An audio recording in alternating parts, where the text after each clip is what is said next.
وارې ورغلي دي 3 وارې ته خیمې وسېزلې 3 وارې په شلنګ وکړلو د ولس په رای باندې راغلم د هغې په اوټ باندې راغلم او په جرأت سره راغلم سټبلشمنټ ته مې شکست ورکړی دی صوبایي حکومت ته مې شکست ورکړی دی او فیډرل ګورنمنټ ته مې شکست ورکړی دی فیډرل ګورنمنټ چې کوم دی په پی ټي ایم پابندي لګولې ده نن په خیبر ضلع کې کربلا وه په خیبر ضلع کې پرم نه پښتانه په یو شړه کې ناست دي د جرګې دپاره انتظامات نیسي په هغې باندې د صوبایي ګورنمنټ په حکم باندې پولیسو ریډ کړی دی او هلته پکې چې کوم دی 3 زلمي شهیدان شوي دي او 12 کسان زخمیان دي زه چې کله خبر شوم او دوی پرې ریډ کاوه زه روان شوم خیبر ضلع ته او هغه ځای ته زه پرې نه ښودلی شوم پولیسو زه هلته ایسار تلم باوجود د دې چې زه د دې معزز پارلمان برخه یم او بیا د پام 47 پیداوار نه یم په پام 45 باندې راغلم د ولس په رای باندې راغلم د هغې په اوټ باندې راغلم او په جرأت سره راغلم سټبلشمنټ ته مې شکست ورکړی دی صوبایي حکومت ته مې شکست ورکړی دی او فیډرل ګورنمنټ ته مې شکست ورکړی دی د عوامو په طاقت باندې دلته راغلم دلته به زه د عوامو خبره ږدم که څوک خفه کېږي او که څوک خوشحالېږي د پښتونخوا په عوامو باندې ظلم او بربریت روان دی فیډرل ګورنمنټ چې کوم دی په پی ټي ایم پابندي لګولې ده دغه پابندي د آئین او د قانون خلاف ورزي ده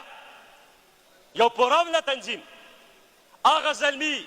چې تیر د 20 کال نه په قبایلي اصلاح کې کوم ظلم او بربریت وشولو د جنګ او د بدامنۍ نه تنګ راغلي دي خپل قام له خپلې خاورې نه چې کوم دی امن غواړي خپل ولس نه چې کوم دی امن غواړي پولیس نه هم امن غواړي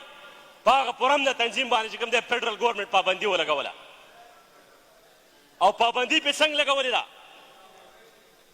جناب سپیکر صاحب دلته ذکر وشولو اینٹی ٹیررسٹ ایکٹ 1997 فیڈرل گورنمنٹ انڈر سیکشن 11B د دې تحت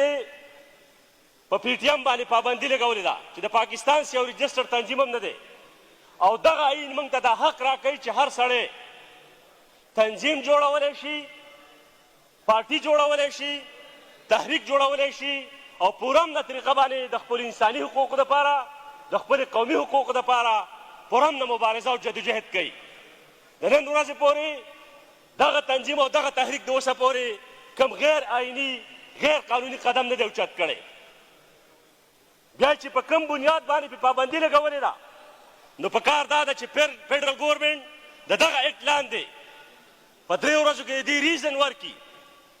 چې په کوم بنیاد باندې چې کوم دی پابندي لګوله شوې ګراونډ څه دی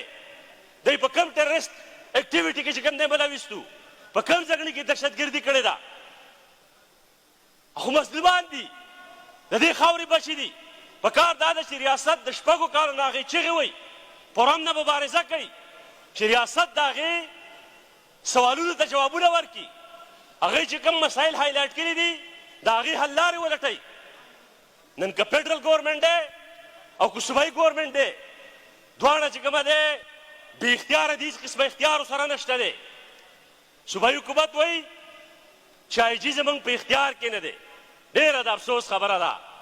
چې چیف سیکرټري او آی جي دا ستا د اختیار د لاندې دي دا کانسټیټیوشن یې وایي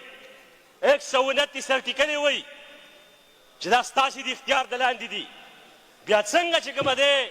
پولیس په خپل اډر باندې مسلسل ورځي او دغه زلمیانو باندې چې پر امنه ناست دي زموږ او ستاسې د سر خیر غواړي په هغې باندې ریډ کوي 3 وارې ورغلي دي 3 وارې ته خیمې وسېزلې 3 وارې پې شلنګ وکړلو څنګه چې د پی ټي آی په کارکونانو فیډرل ګورنمنټ شلنګ کاوه او تاسې ورته ظلم او بربریت وه دغه شان د صوبایي حکومت 3 ځل ورغلی دی 4م ځل دی چې شلنګ یې پې وکړلو انسوګیس یې پې استعمال کړلو بېګای ایف سي وړې ده د ایف سي د چا په اډرس باندې تللې ده جناب سپیکر صاحب دې هاوس ته د آی جي صاحب راوغوښتلی شي د هغه نه تپوس وکړلی شي چې د چا په اډرس باندې چې کومه دی تا په دغه پرامنه ماشومانو باندې په دغه زلمو باندې په دغه سپین ږیرو باندې چې کوم دی دا ظلم او بربریت وکړلو عوامي نیشنل پارټي د دغه ظلم او بربریت غندنه کوي او موږ تپوس کوو د دې ریاست نه تپوس کوو د صوبایي او باقي حکومت نه چې دا ظلم او بربریت تاسې ولې وکړلو د کم آئین دپاره چې موږ دلته دوه هفتې دا سیشن وچلېدلو چې په دې ملک کې د آئین بالادستي پکار ده د پارلمان سوپرمیسي پکار ده او د پارلمان سټیټس دا دی پنشمنټ چلی نن هم د هغو په اشارو باندې چلیږي نن هم هر حکم د اغز نه راځي